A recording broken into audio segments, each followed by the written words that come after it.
Terraria is probably one of the most interesting games I've ever played, and I know that may sound cliche, but it's very true. I've seriously never had the same drag back to a game as strong as Terraria. The whole idea of the game is so simple upon first glance. It's only once you play the game you come to learn how different this game is to so many other 2D platformers. The game shows so much potential and progression when you get in a few hours of playing, and then proceeds to beat the shit out of you once you get any good, to which you have to progress even harder. The amount of stuff in this game is overwhelming, and a lot less simple compared to other platformers. Chapter 1. What the fuck am I doing? Let's say, hypothetically, for the sake of the situation, you buy Terraria. Congratulations. When you first start the game, you're given a few tools and told nothing. The only way you can figure things out in this game is by exploring and doing everything to survive. Or by looking up videos.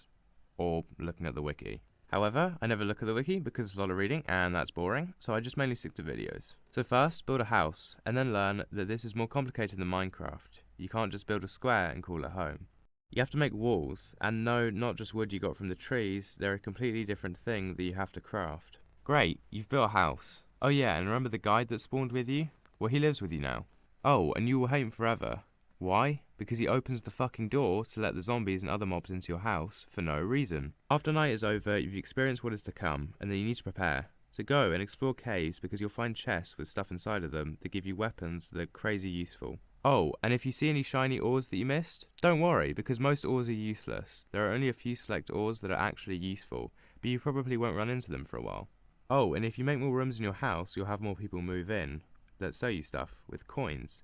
Coins aren't vital, you can probably get through the game without buying anything, but they do come in handy. Chapter 2. Why do I hear boss music? Did you know that bosses exist in the game? Oh, and there's more than just two. There's quite a lot, actually. You might stumble upon a spawner for a boss, such as a suspicious... Fuck's sake.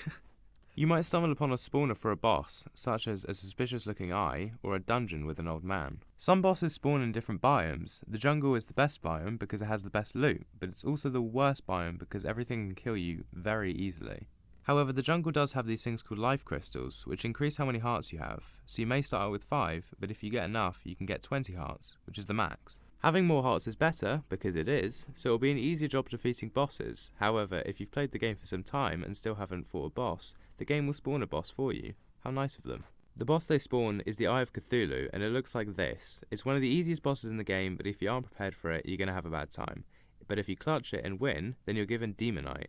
Because of course you chose the Corruption when you first started, because why would you choose the Crimson? Fuck the Crimson. Anyway, Demonite is an ore that is the key to becoming a god, so keep spawning those suspicious looking eyes and grinding Demonite up to a point you realise how worthless Demonite is once you've gotten everything it can craft. However, keep hold of that sword known as Light's Bane, as it comes in handy later. Chapter 3. What is there left to do? So you've made it to the end of the road, and realised that you're basically a god. With great weapons and great armour, nothing can stop you. You've killed bosses multiple times and prepared for every fight. You've explored lots of caves and found that the chests have nothing worth value to you anymore. And you've made an elevator to hell. Well, there's another thing left. The sword known as Knight's Edge is made with 4 swords and is known as the best sword in the game. So get the Muramasa, found in a dungeon chest, the Blade of Grass, made with stuff from the jungle, Fiery Greatsword, made with stuff from hell, and lastly, that Light's Bane you got before. Go to a demon altar and make what's known as the best sword in the game. So you're now presented with a choice. Stay an overpowered god with all your weapons, continue to find everything you can before you get bored and stop playing, or activate what's known as hard mode, which is literally 50% of the game. You take the red pill. Congratulations. Lastly, there's one more boss to defeat, the Wall of Flesh. Go to hell and throw what's known as a guide voodoo doll to spawn it. It will also kill your guide, but who the fuck cares about him? Now there's 3 ways this boss fight can go. You can either die, clutch the fight, or have been over-prepared and won it easily. Chapter 4. What the fuck did I just do? Well done. You've opened Pandora's box. Now, ignoring the first outcome and hoping you either clutched the fight or won it from a mile away, have a guess which scenario you would be better prepared for hard mode. If you clutched the fight, or if you won it easily. Neither scenario, you're fucked either way. Hard mode is the biggest slap in the face. It's the game's way of telling you, hey, remember all those amazing weapons you have? Well, now they're shit. Newsflash, new biome spawn is the Hallow. It's beautiful and has unicorns and pixies, but remember this is Terraria and everything wants to kill you. Also bad news, the Corruption and Hallow spread like crazy, so build a elevator to stop them from spreading or your whole world will become one of the two.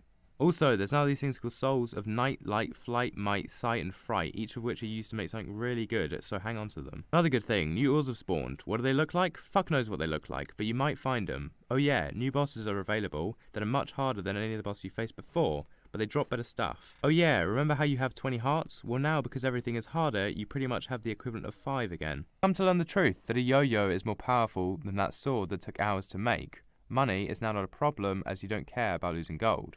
What else? The jungle is now twice as hard as it was before, and nighttime has new mobs that are even harder to kill, and some can even break your door. However, you can now get amazing weapons that are even more powerful than before. How do you know which weapons are better? You don't, because there's 547 weapons in the game, so go pick and choose. Final chapter, Journey's End. Overall, Terraria is seriously one of my favourite games ever because the amount of stuff the game has to offer and how good it feels to become a god from nothing. If you haven't played the game, I seriously recommend it. It's really cheap and goes on sale on Steam a lot. Even if it doesn't look like the kind of game you like playing, I still recommend it because it's such an addicting game. And it never disappoints. It's complicated but fun as hell. I give it like a 9 out of 10. Okay, I know this video is quite different to the other videos I've made before, but I wanted to try this because I was really quite passionate about making this. If this video goes well, I might make the same style video for another game. Sorry if this video comes out horrible quality, because I haven't technically made the video yet, because this is a pre-recording. But considering the software I use to edit, I guarantee that it's going to be kind of a hassle to make this. Anyway, thank you for watching.